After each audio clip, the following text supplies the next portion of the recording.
എന്താ സംഭവം എന്നൊക്കെ ചോദിക്കണ്ട എല്ലാവരും. ഞാൻ പറഞ്ഞു എനിക്ക് ചായ കിട്ടുമെന്ന് ചോദിച്ചു.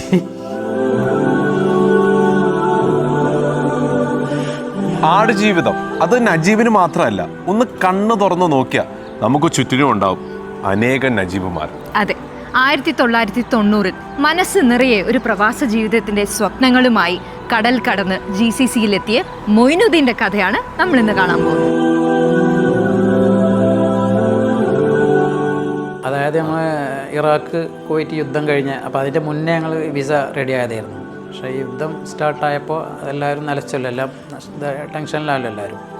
അങ്ങനെ യുദ്ധം അവസാനിച്ചു. പിന്നെ യുദ്ധം അവസാനിച്ച് ആദ്യമായിട്ടുള്ള യാത്ര ഗൾഫിലോട്ടുള്ള എല്ലാവരും പോകാൻ തുടങ്ങി. ഞങ്ങൾ അപ്പോഴേക്ക് ആ വിസ തന്നെ റെഡിയായി. അങ്ങനെ ഞങ്ങൾ സ്റ്റാർട്ട് ചെയ്തു. ഫ്ലൈറ്റ് കയറി യാത്ര ചെയ്യുന്ന അന്ന് 4.25 മണിക്കൂറിൻ്റെ യാത്രയാണ് ആ ഗൾഫിലോട്ട് അന്നത്തെ ഒരു ടൈം. അവിടെ ചെന്ന് ഇറങ്ങി മാഷാ അല്ലാഹ് അൽഹംദുലില്ലാഹ്. അന്ന് എയർപോർട്ടൊക്കെ കഴിഞ്ഞ് ചെക്കിംഗ് ഒക്കെ കഴിഞ്ഞ് നേരെ പുറത്തേക്ക് പാസ്പോർട്ട് ഇതൊക്കെ കഴിഞ്ഞ് നേരെ പുറത്തേക്ക് വന്നു. ഈ സ്പോൺസർ വണ്ടി സ്റ്റാർട്ട് ചെയ്ത് ബാഗൊക്കെ എടുത്തിട്ട് അങ്ങനെ പോവാ അറബിയിൽ പറയുന്നുണ്ട്. അപ്പോൾ ഞങ്ങൾ മനസ്സിലായത് പോകാനാണ് പറയുന്നതെന്നുള്ളത്. പിന്നെ കുറേ ഉണ്ട് വഴി, മരുഭൂമി ഓടിക്കൊണ്ടേ ഇരിക്കുകയാണ് അങ്ങനെ. അപ്പോൾ ഓടിക്കൊണ്ടിരിക്കുമ്പോൾ ഞങ്ങൾ കാണുന്നുണ്ട് ഒട്ടകം, ആട്, ഇതൊക്കെ ഇങ്ങനെ കാണുന്നുണ്ട്. അപ്പോൾ ഇത് പറഞ്ഞു കേട്ടിട്ട് ഒരു സംഭവം ഞങ്ങൾക്ക് അറിയാം. ഓരോരുത്തരും പറഞ്ഞു കേട്ടിട്ടുള്ള ഒരു അനുഭവം നമുക്കുണ്ട്. ഓരോ ഇങ്ങനെ മരുഭൂമിയിൽ ഇങ്ങനെ.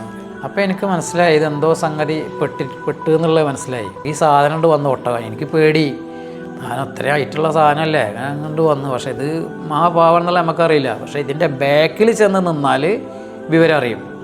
ഒരു ദിവസം ഞങ്ങൾ പെടേണ്ടതായിരുന്നു, തീരേണ്ടത് ഒരൊറ്റടിയാണ്.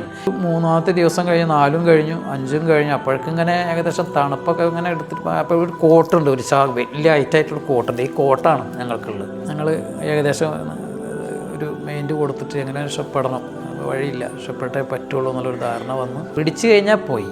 അപ്പോൾ രക്ഷപ്പെടന്നെ വേണം. അതായത് രണ്ടാമതൊരു കയ്യിൽ കിട്ടിക്കഴിഞ്ഞാൽ അവരെല്ലാ ഇത് നമ്മളത് കഴിഞ്ഞു, അതോടെ അവസാനിച്ചു. ഞങ്ങളൊരു രൂപം ഉണ്ടാക്കി ആദ്യം. ഇത് ഈ കിടക്കുന്നിടത്ത് പെട്ടെന്ന് വന്ന് നോക്കിയാൽ ആളില്ല എന്ന് കണ്ടാൽ അതും പ്രശ്നമല്ലേ. രൂപം ഉണ്ടാക്കിയിട്ട് ഞങ്ങൾ ഈ ഫ്രണ്ട് സൈഡ് അല്ലാണ്ട് ബാക്കിലൂടെ ഹേമ അങ്ങനെ കെട്ടിയിട്ടുണ്ട്. ഇതന്നെ ഹേമ കെട്ടിയിട്ടുണ്ട്. ഇതിൻ്റെ ഈ സൈഡിലൂടെ ഞങ്ങൾ മണൽ കുഴി ഉണ്ടാക്കി ഒരാൾ അപ്പുറത്തേക്ക് കിടക്കുന്ന രൂപത്തിൽ അങ്ങനെ ആക്കിയെടുത്ത് ബാക്ക് സൈഡിലൂടെ അങ്ങനെ ഞങ്ങൾ മാന്തി കയ്യൊക്കെ തണുത്തിട്ട്, ഇതൊക്കെ മണലൊക്കെ തണുപ്പാണ്, കയ്യൊക്കെ ഇതായിരിക്കണം. എന്തായാലും മേല ഒന്നോലെ മരിക്കാനും മേലെ കുഴപ്പമിച്ചിട്ട് മാന്തി ഞങ്ങൾ ഏകദേശം രൂപം ഉണ്ടാക്കി നടന്ന് ഞങ്ങൾ കുറേ അങ്ങോട്ട് നടന്നപ്പോൾ ഞങ്ങൾക്ക് ഈ ഭാഗത്തുനിന്ന് കുറച്ച് അങ്ങോട്ട് പോകുന്നെന്നുള്ളൊരു സമാധാനം മാത്രം. എന്തോ ഭാഗ്യത്തിന് ഏകദേശം ഒരു 10-11 മണിക്ക് നടന്നിട്ട് 1, 2, 3 മണി, 3:30, 4 മണി വരെ അങ്ങ് നടന്നിരിക്കുന്നത്. അതായത് സുബൈ വാങ്ങ് കൊടുത്താൽ പണി കിട്ടും നമുക്ക്, അവൻ വരും. ഈ സുബൈൻ്റെ മുന്നേ ഇവിടുന്ന് രക്ഷപ്പെട്ടെങ്കിൽ മാത്രമേ ഒരു 2ാം ജന്മം ജീവിതം നമുക്ക് ഉള്ളൂ. ഈ ലേറ്റ് കണ്ടപ്പോൾ ഞങ്ങൾക്ക് സമാധാനം. അപ്പോൾ ഞങ്ങൾ വിജയിച്ചു എന്നുള്ളൊരു തോന്നൽ ഞങ്ങൾക്ക് മനസ്സിൽ വന്നു. അപ്പോൾ നോക്കുമ്പോൾ വാഹനം പോകുന്ന ഒരു ലേറ്റാണത്. അപ്പോൾ റോഡാണെന്നുള്ള ഞങ്ങൾക്ക് മനസ്സിലായി. പിന്നെ എൻ്റെ ആ ക്ഷീണമൊക്കെ മാറി. എങ്ങനെ ലാസ്റ്റ് എത്തി, റോഡ് എത്തിയത് അറിഞ്ഞിട്ടില്ല. കാരണം കാലൊക്കെ മരവിച്ചപ്പോൾ ഈ റോഡ് പോലും വന്നിട്ട് ഞങ്ങൾ ചവിട്ടിയിട്ട് അറിഞ്ഞിട്ടില്ല.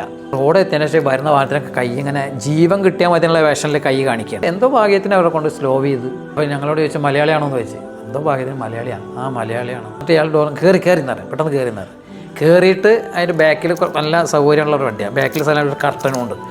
ഞങ്ങളോട് പറഞ്ഞു ഒരു പണി നിങ്ങൾ ബാക്കിൽ ഇരുന്നിട്ട് കർട്ടൻ മാറ്റിയെന്ന് പറഞ്ഞു. മേടിച്ച് ലാസ്റ്റ് കുറേ ഓടിച്ചിങ്ങനെ വന്ന് ഒരു ഭാഗം എത്തിയപ്പോൾ ഞങ്ങൾ പറഞ്ഞു നിങ്ങൾ ഇനി ഒരു പണി എന്തായാലും നിങ്ങൾ രക്ഷപ്പെട്ടു, ഇനി പേടിക്കണ്ട. പക്ഷേ നിങ്ങൾ ബാങ്ക് കൊടുക്കുന്നതിൻ്റെ മുന്നേ നിങ്ങൾ ഇവിടുന്ന് വേറെ ഭാഗത്തേക്ക് എത്തിയിട്ടില്ലെങ്കിൽ അവൻ വണ്ടിയായിട്ട് വന്നു കണ്ടു കഴിഞ്ഞാൽ നിങ്ങളെ കാര്യം ക്ലോസ്. അപ്പോൾ ഞങ്ങളെ വേഷം കുറേ ചോദിക്കേണ്ടത് എന്താ സംഭവം എന്നൊക്കെ ചോദിക്കേണ്ട എല്ലാവരും. അപ്പോൾ എല്ലാവരും എവിടെ സ്ഥലം എന്താ സംഭവമൊക്കെ ഞങ്ങൾ പറഞ്ഞു. ഞാൻ പറഞ്ഞു എനിക്ക് ചായ കിട്ടുമെന്ന് ചോദിച്ചു. അപ്പോൾ അതൊക്കെ കരച്ചിൽ വരെ പറയുമ്പോൾ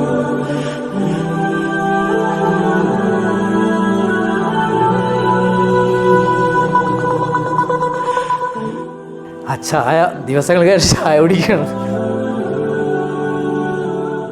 ഇപ്പോഴും പറയുമ്പോൾ ആർക്കും അങ്ങനത്തെ അനുഭവം വരാതിരിക്കട്ടെ. പിന്നെ കയറി നാട്ടിലേക്ക് വന്നു. നാട്ടിലെത്തി മാഷാ അല്ലാഹ്, കൂടെ നാട്ടിലെത്തി എല്ലാം കുറച്ചൊക്കെ ഒന്ന് സമാധാനത്തിന് ശേഷം പിന്നെ തിരിച്ച് അതേ സ്ഥലത്തേക്ക് തന്നെ തിരിച്ച് വന്നു. മാഷാ അല്ലാഹ് നല്ല സ്റ്റാറിലേക്കായി. പിന്നെ നല്ലൊരു ബിസിനസ്, ലേഡീസ് മാർക്കറ്റിൽ ഹൃദയ ഭാഗത്തൊരു ഷോപ്പ്, അവിടുത്തെ ഏറ്റവും ഫേമസ് ഒരു ആളായി മാറി നമ്മൾ. പിന്നെ എല്ലാ കഷ്ടതയ്ക്കും ഒരു നല്ല കാലമുണ്ടെന്ന് പറയുന്ന പോലെ ഇന്ന് മൊയ്നുദ്ദീൻ കുടുംബമായിട്ട് മക്കളും കൊച്ചുമക്കളും ഒക്കെയായി ദുബായിലും അജ്മാനിലുമായിട്ട് കഴിയുകയാണ്.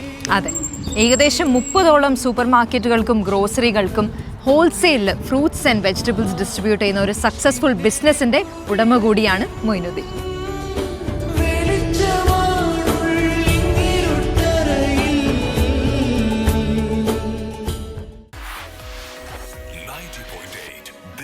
FM